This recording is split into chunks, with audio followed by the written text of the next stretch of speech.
Okay guys, so in the last example I did a unit impulse response with AN and BN both existing.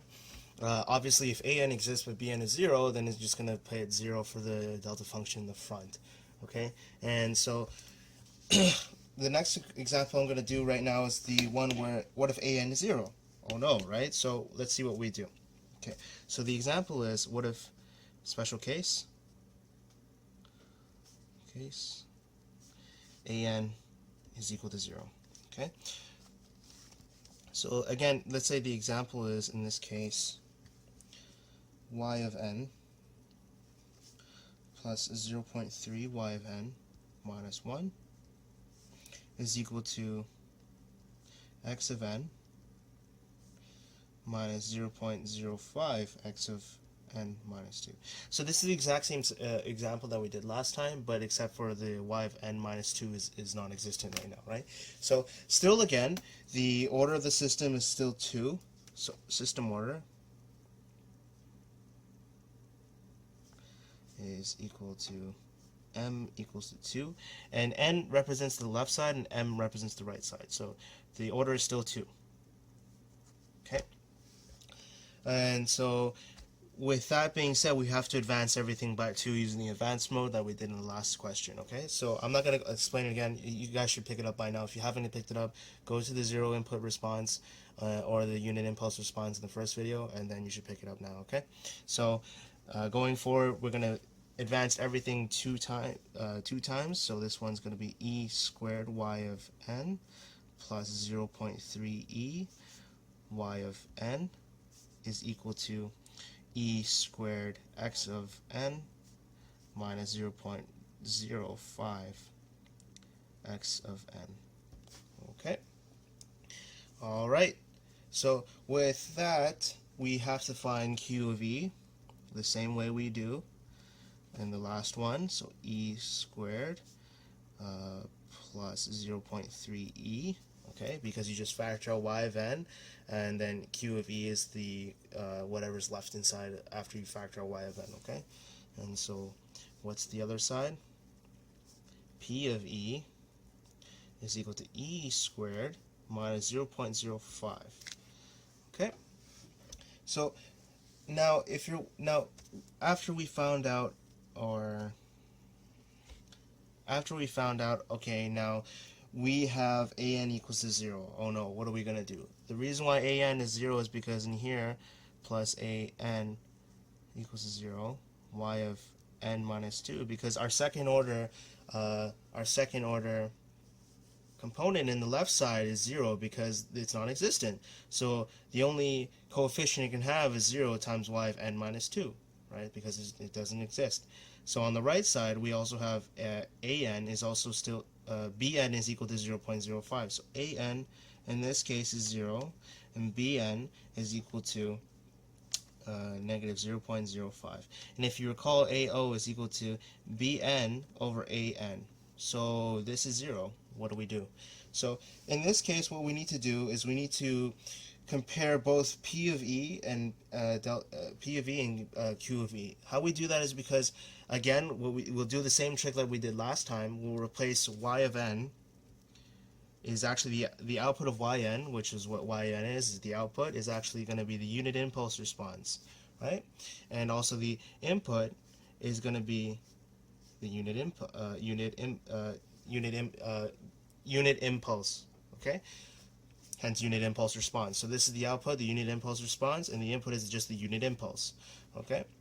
And so now we're going to do Q of E used to be times y of n, right? It was equal to P of E times x of n, okay? This is when I factor out, just going back to factoring it out. But now I'm going to change this with y of n is going to be h of n, and p of e x of n is going to be changed with delta of n, because it's the same thing. That's exactly what we're looking for. So Q of E, this is the output, input, okay? And this is h of n equals to P of E delta of n, okay? So now with that being said, we're going to put in the actual equations. So this is e squared plus 0.3 e h of n equals to e squared minus 0.05 delta of n. Okay, so what do we do from here? So I'm going to make something called q hat. Okay, what is q hat? So q hat is when I advanced the delta function on the right side, and it's a little trick that I do because I want to find out a characteristic equation, because when I can factor out e in this case, so e can be factored out, and then we have e plus 0.3 h of n equals to e squared minus 0.05. So I want to get rid of this e. So what I'm going to do is I'm going to shift this down by shift this down by 1 and put an e in front of it. So if I do e n minus 1, okay, so I can generate an e. So because again, remember, e is equal to e x of n is equal to x of n plus 1, right? So again, same thing. I can, instead of here x of n, I'm going to do e x of n minus 1 is equal to x of n. Okay, it's because I'm just adding 1. So the same thing here, I'm generating an e by shifting delta of n by 1 down. Okay, so with this, I cancel out e's on both sides. Okay, and now I have left with q hat. Q hat is the leftover of the characteristic equation here, with the extra e eliminated.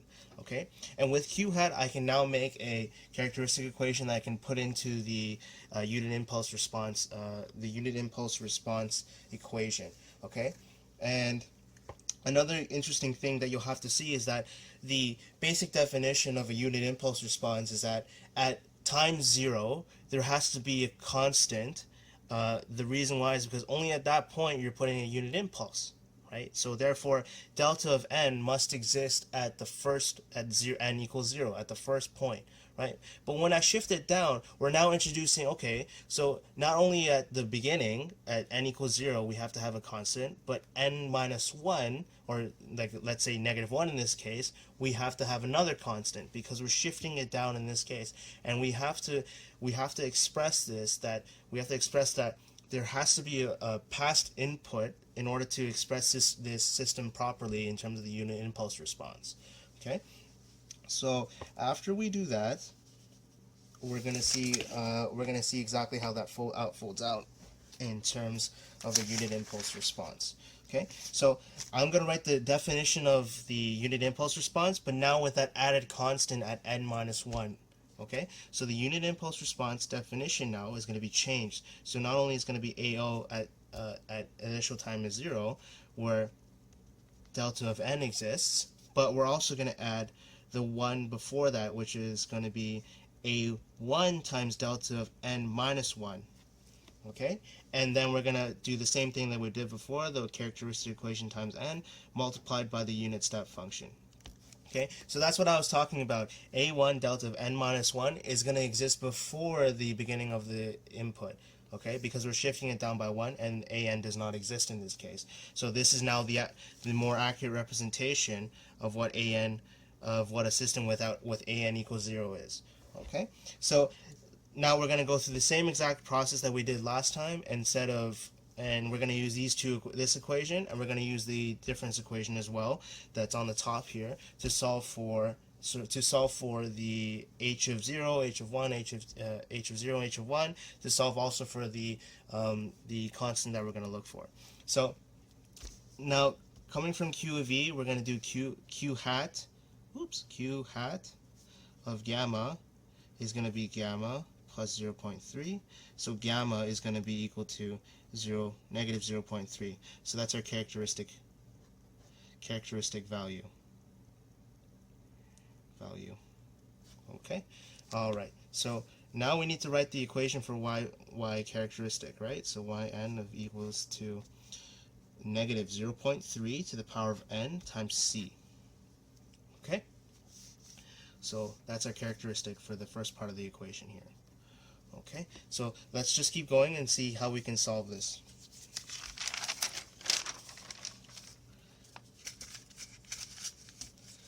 Pick up this paper if I could.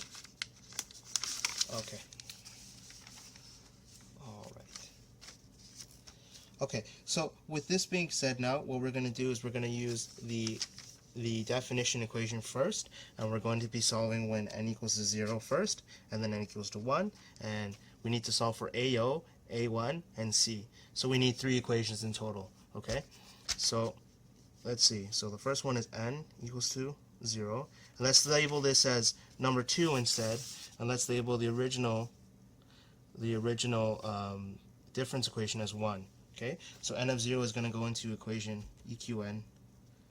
Let's call this equation 1 and equation QN2. Okay.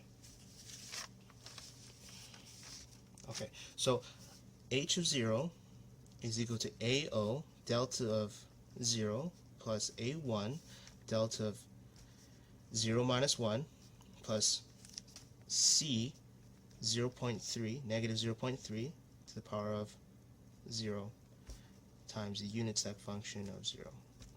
This is going to be 1. This is going to be 1. This one is going to cancel because it's not defined anywhere. Delta function again anywhere else other than n equals 0 is 0. Okay, a delta function at 0 is always 1, so this is 1. Okay, so what is h of 0 going to be equal to? So it's going to be A0, and everything else is going to be cancelled. This is going to be cancelled, and we're going to be left with this one. So it's negative 0. Oops. This is going to be 1. This is going to be negative 1. Sorry. So this is going to be negative C. Okay. So that's our first equation, and now we have to solve for h of 0 using the difference equation. So n equals 0 into equation 1. Okay, so equation 1 is what? Y of n equals to plus 0.3. And remember again that we have to change, for the difference equation, we have to change all y of n. Note, y of n is equal to h of n, because it's the output is y of n represents the output, and the output is what? The unit impulse response. And x of n is called the input. And what is the input? It's just the unit impulse, right? So note that. And now we're going to change it up and put n equals to 0 for that. So n equals 0, equation 1. So we're going to put that in, and we're going to see what happens. So h of 0 plus 0.3, h of negative 1 equals to delta of 0 minus 0.05, delta of negative 2. Okay, so now working that out, we're going to isolate h of 0 again. So h of 0 is to negative 0.3, h of negative 1 plus delta of 0 minus 0.05, delta of negative 2. Okay, so this is 0 because delta defined at anywhere else is 0. This is going to be 1. This one is also going to be 0 because it's because initially anything before that was always going to be canceled out. Anything before 0 is always going to be canceled out. Okay, so we're going to cancel that out. Yep. Okay, and so that's going to be 0. So h of 0 is going to be left with just 1. Okay, h of 0 is 1. Good. Okay, so now we're going to plug that into the equation, because our first linear equation that we found from the definition of the unit impulse response. So that's also going to be equal to, going back to equation 1 here, okay, this is AO minus C is equal to 1. Okay, so that's our first equation. Okay, n equals to 1. Now we're going to do the same process, but now n equals to 1, and we're going to put in equation 2 again, so which is going to be h of 1 equals to AO delta of 1 plus A1 delta of 1 minus 1 is 0 plus C times negative 0.3 to the power of 1 times 1, because the unit step function at the same thing, the unit step function defined at the same point of n is always going to be 1. Okay, so just simplifying that further. So this one's going to go to 0 because delta defined at anywhere else than 0 is always 0. This one's going to equal to 1. and this one's going to be negative 0.3 times c. Okay, so this is going to be what? A1 minus 0.3 c. Okay, and that's our second equation. Okay, the second half of the second half, no, the half of the second equation that we're looking for in a linear. Okay, so now we're going to put n equals to 1 in equation 1 from our difference equation up above that what I told you about again. So again, it's this one here, y of n plus 0.3, but instead of y of n we're going to put h of n because it's y of n is the output, h of n is the impulse output. Okay, so we're going to put h of 1 plus 0.3, h of this is 0, okay, equals to delta of 1 minus 0.05, delta of 1 minus 2 is negative 1. Okay? And so we're going to work that out again. And remember, we have to note that h of 0 is still equal to 1, okay, from the last one we did. So now it's h of 1. Again, isolating everything, moving to the left, plus 0.3 h, oops, this is minus 0.3 h of 0 plus delta at 1 minus 0.05 delta at negative 1. Okay, so anywhere else, 0, 0. This one is going to be defined as 1 because where? Because here, h of 0 is equal to 1, right?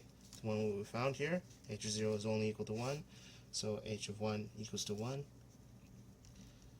Equals to, sorry, negative 0.3 times 1, which is going to be negative 0.3, right? And we're going to say that, okay, so now we know that h of 1 is equal to negative 0.3, and that's also equal to this guy here, because h of 1 is also equal to this, a1 minus 0.3 c. Okay, and that's our second equation complete. So this is A, and this is B. This is B. Okay. Alright, so now solving the equation, we have to find what A1 and C1 is. Oh, sorry, no, we have to do one more iteration in order to determine what the value of C is, I believe. Actually, let's find out. I remember if it's supposed to be... Yeah, we're supposed to determine C using n equals 2. So n equals to 2, and put it into equation 2. So h of 2, let's see, sorry, equation 2, h of 2 equals to AO delta of 2 plus A1 delta of 2 minus 1 is 1 plus negative 0.3 times C, and then this is going to be to the power of 2, and then times 1 because of the unit step function. Okay, so h of 2 is equal to what? So this one gets canceled to 0, this one gets canceled to 0, and all we're left with is negative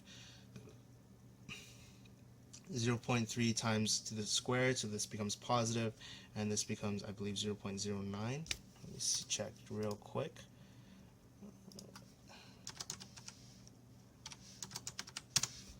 It's 0.009. Oh, never mind. 1 second. 3 times 0.3. 0.09. Yep. And then 0.09 C. Okay? So now we're going to put n equals to 2 in the first difference equation. Again, we're going to put in the same thing. So it's going to be h of 2 plus 0.3, h of n minus 2, and 2 minus 1 is 1, equals to delta of 2 minus 0.05, delta of 2 minus 2 is 0. Okay, so again, we're going to be isolating h of 2 plus 0.3, oops, put that to the right, let's rewrite it, h of 2 equals to negative 0.3, h of 1 plus delta at 2 plus minus 0.05 delta of 0. Okay, so this one's going to be equal to 1. This is going to cancel the 0. What is h of 1 defined as? Negative 0.3 from the last time. So this one is negative 0.3. So okay, so negative 0.3 times negative 0.3, this one goes 0, minus 0.05 h of 2. Okay, and so now we know that h of 2 is going to be equal to 4 over 9. I'm just using my answer key here, 4 over 9. Okay, so 4 over 9 is equal to 0.09 c, and so that means c is going to be equal to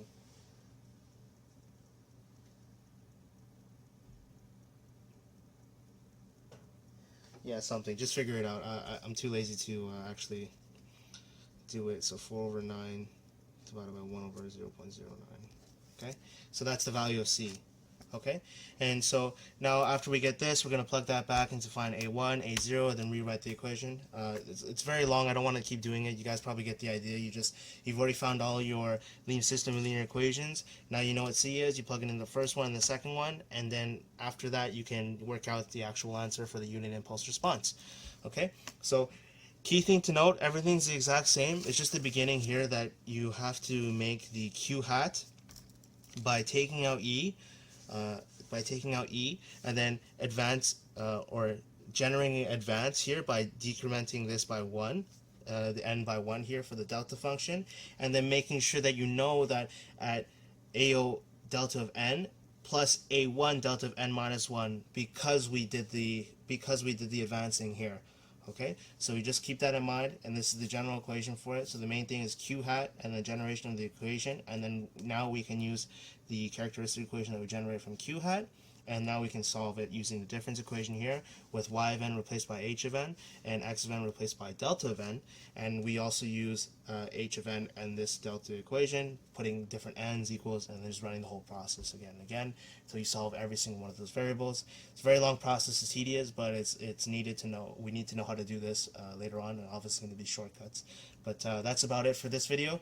I hope you enjoyed it. I'll move on to the convolution in the next video, okay? So stick around for that.